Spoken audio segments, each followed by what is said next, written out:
Praise the Lord. ஆண்டவராக இயேசு கிறிஸ்துவின் நாமத்தில் இந்த காலை நேரத்தில் உங்களை சந்திக்கிறதுலே நான் கர்த்தருக்குள் மிகுந்த மகிழ்ச்சி அடைகிறேன். சங்கீதத்தின் புஸ்தகம் 119வது சங்கீதம் 29வது வசனம் விதமாக சொல்கிறது, பொய் வழியை என்னை விட்டு விலக்கி உம்முடைய வேதத்தை எனக்கு அருள் செய்யும். சங்கீதக்காரனாகிய தாவீது கர்த்தரிடத்தில் சொல்லுகிறார், ஆண்டவரே பொய் வழியை என்னை விட்டு விலக்கி ஒரு அர்ப்பணிக்கிறார், ஒரு காரியத்தை ஆண்டவரிடத்தில் தெரியப்படுத்துகிறார். இன்றைக்கி நம்முடைய வாழ்க்கையில் நிறைய காரியத்தை ஆண்டெடுத்து தெரியப்படுத்துகிறோம். ஆனால் ஆண்டவரே பொய் வழியை என்னை விட்டு விளக்குங்க, மாய்மால வழியை என்னை விட்டு விளக்குங்க, கெட்ட நண்பர்களை என்னை விட்டு விளக்குங்க, பொருள் ஆசையை என்னை விட்டு விளக்குங்க, இந்த உலகத்தினுடைய எல்லா ஆசை பாசங்களை என்னை விட்டு விளக்குங்க, பொய்யான வழி யார் என்ன பொய்யான வழி நடத்துகிறார் என்பதை அறிகிற அறிவு எனக்கு கொடுங்க. சில நேரங்கள் நமக்கே தெரியாமல் சிலர் சொல்லுகிறத நல்லதுன்னு நினச்சிக்கிட்டு நம்ம பார்த்திங்கன்னா பொய்யான வழியை பின்பற்றிக்கிட்டு இருப்போம். இதனால் வேதத்தை மறந்துருப்போம், அவங்களையே பிடிச்சி அவங்க பின்னாடியே போய்கிட்டு இருப்போம், அவங்க பண்ணுகிறதெல்லாம் நம்ம செஞ்சுக்கிட்டு இருப்போம்.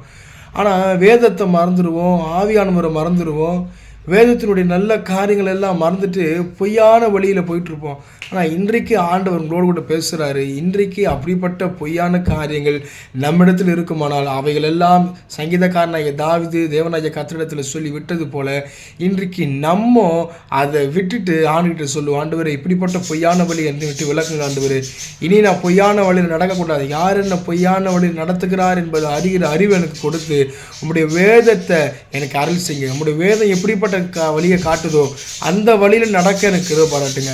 உங்களுடைய வேதம் எப்படிப்பட்ட வழியில் நடக்க சொல்லுதோ அந்த வழியில் எனக்கு நடக்க எனக்கு ஞானத்தை கொடுங்க. உங்களுடைய வேதத்துக்கு நடுங்க, உங்களுடைய வேதத்துக்கு கீழ்ப்படிய, உங்களுடைய வேதத்தை வாசித்து அதன்படி செய்ய எனக்கு கிருபை பாராட்டுங்கன்னு சொல்லி ஆண்டு சாமத்தில் கேட்கும் பொழுது நிச்சயமாகவே ஆண்டவர் பாருங்கள் வசனம் சொல்லுகிறது, அவருடைய வேதத்துக்கு நடுங்கிறவனையே அவர் நோக்கி பார்ப்பார், அவர் வசனத்துக்கு நடுங்கிறவனையே அவர் நோக்கி பார்ப்பார், அவருடைய காரியத்துக்கு கீழ்ப்படுகிறவனையே அவர் நோக்கி பார்க்குறவராக இருக்கிறார். இன்னைக்கு கர்த்தர் உங்களை நோக்கி பார்க்கணும்னு சொன்னால் அவருடைய வசனத்துக்கு அவருடைய வார்த்தைக்கு கீழ்ப்படிஞ்சு நடக்கிறவர்களாக இருக்கும் பொழுது நிச்சயமாகவே கர்த்தர் நம்மை நோக்கி பார்த்து நம்முடைய எல்லா குறைவுகளையும் கர்த்தர் நிறைவாக்குற தேவனாக இருக்கிறார். God bless you. கர்த்தர் உங்களை ஆசீர்வதிப்பாராக.